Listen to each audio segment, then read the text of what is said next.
ഹരേ കൃഷ്ണ. എല്ലാവർക്കും മധുരാമൃതത്തിലേക്ക് സ്വാഗതം. ജയതു ജയതു ദേവോ ദേവകീ നന്ദനോയം, ജയതു ജയതു കൃഷ്ണോ വൃഷ്ണിവംശ പ്രദീപഃ, ജയതു ജയതു മേഘശ്യാമള കോമളാംഗോ, ജയതു ജയതു പൃഥ്വീ ഭാരനാശോ മുകുന്ദ. ഹരേ കൃഷ്ണ. അപ്പോൾ നമ്മൾ ഇന്ന് വളരെ രസകരമായ ഒരു കാര്യമാണ് പറയാൻ പോകുന്നത്. രസകരമെന്ന് പറഞ്ഞു കഴിഞ്ഞാൽ നമ്മളെ ഏറെ ചിന്തിപ്പിക്കുന്ന ഒരു കാര്യമാണ്. അതായത് വനവാസത്തിന് സമയത്ത്, അതായത് ചൂതുകളിയൊക്കെ കഴിഞ്ഞ് പാണ്ഡവർ തോറ്റു, കൗരവർ അവരെ വനവാസത്തിലേക്ക് പറഞ്ഞയച്ചു. അങ്ങനെ ആ കൊടും വനത്തിൽ കഴിയുമ്പോൾ ശരിക്കും പറഞ്ഞാൽ ദ്രൗപദിക്ക് വളരെയധികം വിഷമമുണ്ടായിരുന്നു. അതായത് എല്ലാ രാജകീയ സുഖങ്ങളോടും കൂടി ജീവിക്കേണ്ട തൻ്റെ ഭർത്താക്കന്മാർ കൊടും വനത്തിൽ ഒരു പരിചാരികയോ ആരുമില്ല, ഭൃത്യന്മാരാരുമില്ല. അങ്ങനെയുള്ള ഒരു അവസരത്തിൽ എങ്ങനെ കഴിയുകയാണ്. ഭക്ഷിക്കാൻ കായ്കനികൾ, വേരുകളും അങ്ങനെയുള്ളതൊക്കെ ഉള്ളൂ. രാജകീയ സുഖങ്ങളൊന്നുമില്ല.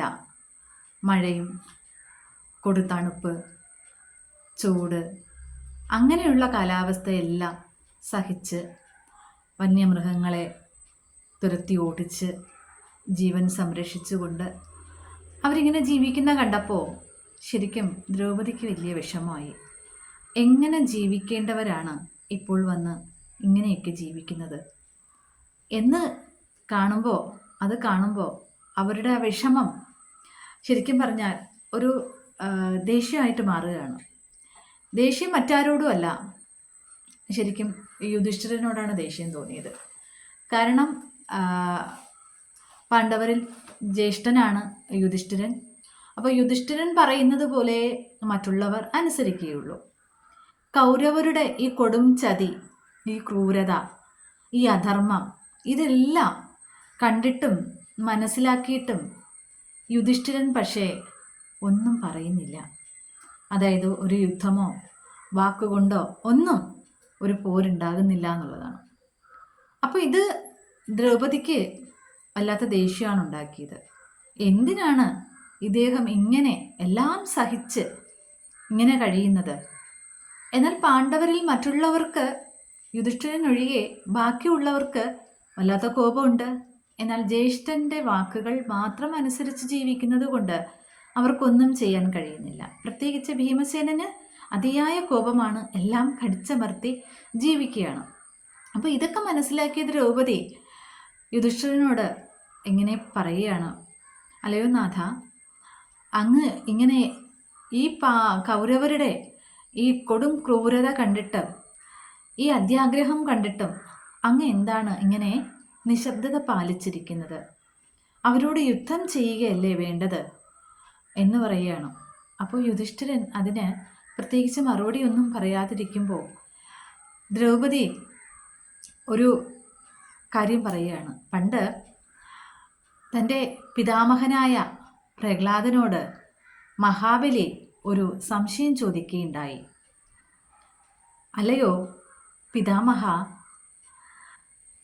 ക്ഷമയാണോ ക്രോധമാണോ ഉചിതം, അല്ലെങ്കിൽ ഏതാണിതിൽ ഉത്തമമായിട്ടുള്ളത് എന്ന്.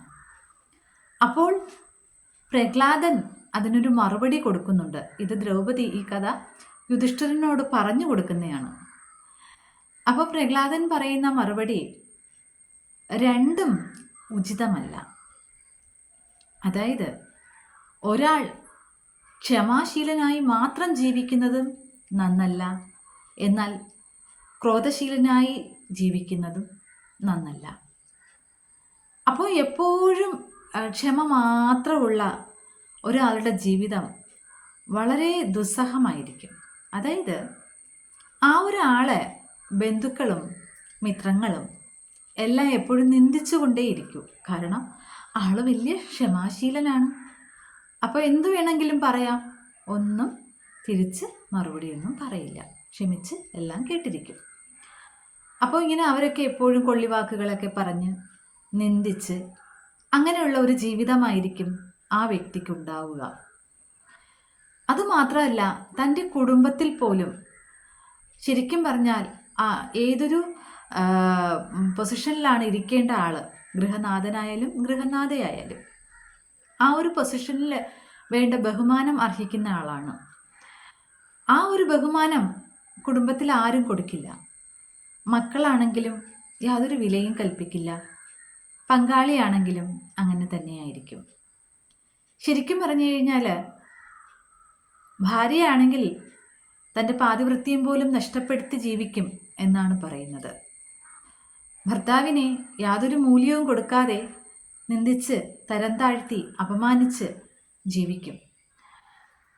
അതുകൊണ്ട് തന്നെ ക്ഷമാശീലം എപ്പോഴും നന്നല്ല. എന്നാൽ ക്രോധശീലമുള്ള ആൾ എപ്പോഴും എന്തിനും കോപിക്കുമ്പോൾ ബന്ധുക്കളെയും മിത്രങ്ങളെയും എല്ലാം അകറ്റി നിർത്തുകയാണ് ചെയ്യുന്നത്. അവരെല്ലാം വളരെ എളുപ്പത്തിൽ ശത്രുക്കളാകും. എന്തിനും ഏതിനും ഒന്നും ചിന്തിക്കാതെ കോപിച്ചുകൊണ്ടേയിരിക്കുക. ആ ഒരാളിൻ്റെ ശരിക്കും പറഞ്ഞാൽ അടുത്തോട്ട് ചെല്ലാനോ എന്തെങ്കിലും ഒന്ന് സംസാരിക്കാനോ പോലും എല്ലാവരും മടിക്കും എന്നുള്ളതാണ്. അദ്ദേഹവും സമൂഹത്തിൽ ഒറ്റപ്പെട്ട് തന്നെയായിരിക്കും ജീവിക്കുക. അപ്പോൾ പ്രഹ്ലാദൻ പറഞ്ഞു കൊടുക്കുകയാണ്, ഇത് രണ്ട് ശീലവും മാത്രമുള്ള ഒരിക്കലും അങ്ങനെയുള്ളത് ഉചിതമായിരിക്കില്ല.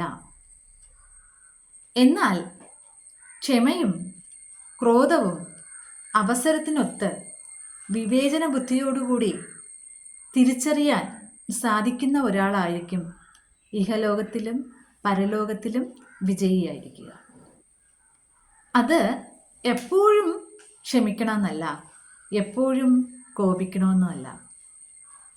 നമുക്ക് എന്തെങ്കിലും ഒരു ഉപകാരം ചെയ്തിട്ടുള്ള ഒരാൾ നമ്മുടെ അടുത്തൊരു തെറ്റ് ചെയ്താൽ തീർച്ചയായും ക്ഷമിക്കണം. കാരണം നമുക്കൊരു ആപത്ത് വന്നപ്പോൾ നമ്മളെ സഹായിച്ചിട്ടുണ്ട്, അല്ലെങ്കിൽ നമുക്ക് മറ്റെന്തെങ്കിലും ഉപകാരങ്ങൾ ചെയ്തിട്ടുണ്ട് നമ്മുടെ ജീവിതത്തിൽ. ആ ആൾക്ക് നമ്മുടെ നേരെ ഒരു തെറ്റ് ചെയ്തു പോയാൽ നമ്മൾ അത് ക്ഷമിക്കുകയാണ് വേണ്ടത്. അതുമാത്രവുമല്ല, ഏതൊരു തെറ്റും നമുക്ക് ആദ്യം ഒന്ന് ക്ഷമിക്കാൻ കഴിയും. നമുക്ക് തെറ്റ് തിരുത്തി പറഞ്ഞു കൊടുക്കാനൊരു അവസരവും കൂടെ ഉണ്ട്. പക്ഷേ വീണ്ടും വീണ്ടും ചെയ്യുന്ന തെറ്റിനെ നമുക്ക് ശിക്ഷ കൊടുത്തേ മതിയാവുള്ളൂ. അറിഞ്ഞുകൊണ്ട് തെറ്റ് ചെയ്യുക, എന്നിട്ട് അത് ഞാനൊന്നും ചെയ്തിട്ടില്ല എന്ന ഭാവത്തിൽ ജീവിക്കുന്ന ഒരാളോടും നമുക്ക് ക്ഷമ കാണിക്കാൻ പറ്റില്ല. അപ്പോൾ അറിയാതെ ചെയ്യുന്ന തെറ്റുകൾ നമ്മളത് മനസ്സിലാക്കണം. അറിവില്ലാതെ ചെയ്യുന്ന തെറ്റുകൾ നമ്മൾ മനസ്സിലാക്കണം. കാരണം എല്ലാ പേരും എല്ലാത്തിലും പ്രാഗൽഭ്യം ഉള്ളവരായിരിക്കില്ല. അപ്പോൾ അതുകൊണ്ട് തന്നെ ഒരാൾ അറിവില്ലാതെ ഒരു തെറ്റു ചെയ്തു പോയി, അപ്പോൾ അത് നമുക്ക് ക്ഷമിക്കണം എന്നാണ് പറയുന്നത്. എന്നാൽ ദുഷ്ടനായ ഒരാൾ ഒരു തെറ്റ് ചെയ്തു, അപ്പോൾ അത് ക്ഷമിക്കാമെന്ന് വിചാരിക്കരുത്. ദുഷ്ടൻ ഏതൊരു തെറ്റ് ചെയ്താലും അവിടെ ക്ഷമ പാടില്ല എന്നും പറയുന്നുണ്ട്. അപ്പോൾ ഇങ്ങനെ ക്ഷമിക്കേണ്ടത് എപ്പോഴാണ്, കോപിക്കേണ്ടത് എപ്പോഴാണ് എന്ന് പ്രഹ്ലാദ മഹാരാജാവ് മഹാബലിയോട് പറഞ്ഞു കൊടുക്കുന്നുണ്ട്. അപ്പോൾ അതുകൊണ്ട് തന്നെ അദ്ദേഹം പറയുന്നുണ്ട്, ക്ഷമയും കോപവും ഒരാളുടെ ജീവിതത്തിൽ ആവശ്യമായ ഘടകം തന്നെയാണ്.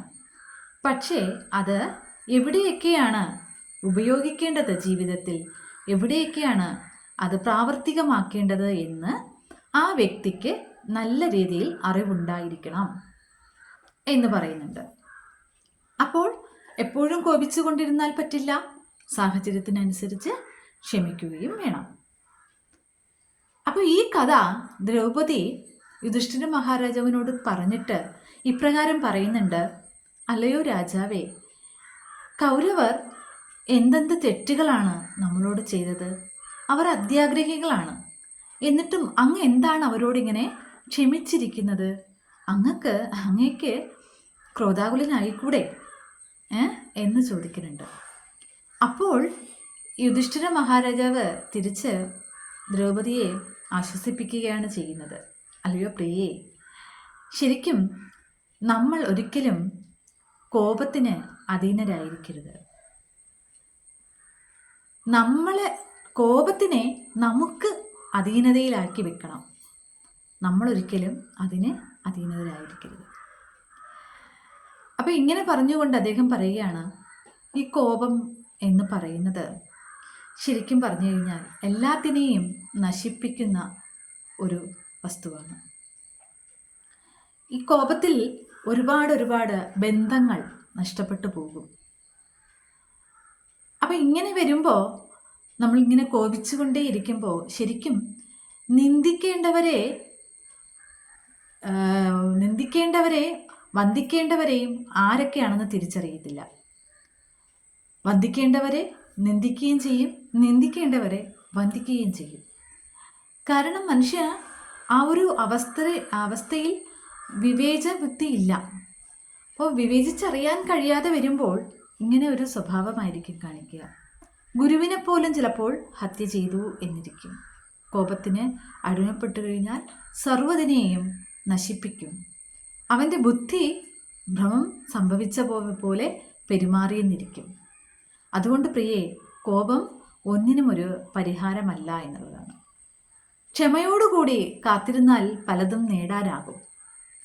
അല്ലാതെ അടിക്ക് അടി, തെറിക്ക് തെറി എന്ന് വച്ച് കൊലയ്ക്ക് കൊല അങ്ങനെ ആയിക്കഴിഞ്ഞാൽ അച്ഛൻ മകനെയും, മകൻ അച്ഛനെയും, ഭാര്യ ഭർത്താവിനെയും, ഭർത്താവ് ഭാര്യയെയും കൊന്നൊടുക്കും. അപ്പോൾ ക്ഷമയോടുകൂടി കാത്തിരുന്നാൽ ഒരുപക്ഷെ വിജയത്തിൽ എത്തിച്ചേരാൻ കഴിയും എന്നുള്ളത് ഉറപ്പാണ്. ഇങ്ങനെ ഒരുപാട് ആശ്വാസവാക്കുകൾ യുധിഷ്ഠിരൻ പ്രിയ പത്നിക്ക് പറഞ്ഞു കൊടുക്കുന്നുണ്ട്. ഒടുവിൽ പറഞ്ഞു വന്നപ്പോൾ ശരിക്കും ക്ഷമാശീലം തന്നെയാണ് ഉത്തമമായിട്ടുള്ളത്, ശ്രേഷ്ഠമായിട്ടുള്ളത് ക്ഷമാശീലമാണ് എന്ന് യുധിഷ്ഠിരൻ പറഞ്ഞ് മനസ്സിലാക്കി കൊടുക്കുകയാണ് ദ്രൗപദിക്ക്. അതോടുകൂടി ദ്രൗപദി കാത്തിരിക്കാൻ തയ്യാറായി. ക്ഷമയോടുകൂടി നമുക്ക് കാത്തിരിക്കാം, വിജയം ഉറപ്പാണ്. നമുക്ക് പക്ഷേ ഈ ക്രോധമല്ല മുന്നിൽ വേണ്ടത്, ക്ഷമ തന്നെയാണ് എന്ന് യുധിഷ്ഠിര മഹാരാജാവ് ദ്രൗപദിക്ക് പറഞ്ഞ് മനസ്സിലാക്കി കൊടുക്കുന്നുണ്ട്. അത് അങ്ങനെ ഒരു സംഭവം മഹാഭാരതത്തിൽ ഉണ്ടായിട്ടുണ്ട്. നമ്മൾ ഇന്ന് ചിന്തിക്കും, ഇങ്ങനെ എല്ലാത്തിനും ക്ഷമിച്ചുകൊണ്ടിരുന്നാൽ എങ്ങനെയാണ് കാര്യങ്ങൾ നടക്കുക എന്നുള്ളത്. അപ്പോൾ പ്രഹ്ലാദ മഹാരാജാവ് പറഞ്ഞ കാര്യങ്ങൾ നമ്മൾ ചിന്തിക്കണം. എവിടെയാണ് നമ്മൾ ക്ഷമിക്കേണ്ടത്, എവിടെയാണ് നമ്മൾ കോപിക്കേണ്ടത് എന്നുള്ളത്. ഹരേ കൃഷ്ണ. എല്ലാവർക്കും ഭഗവാന്റെ അനുഗ്രഹം.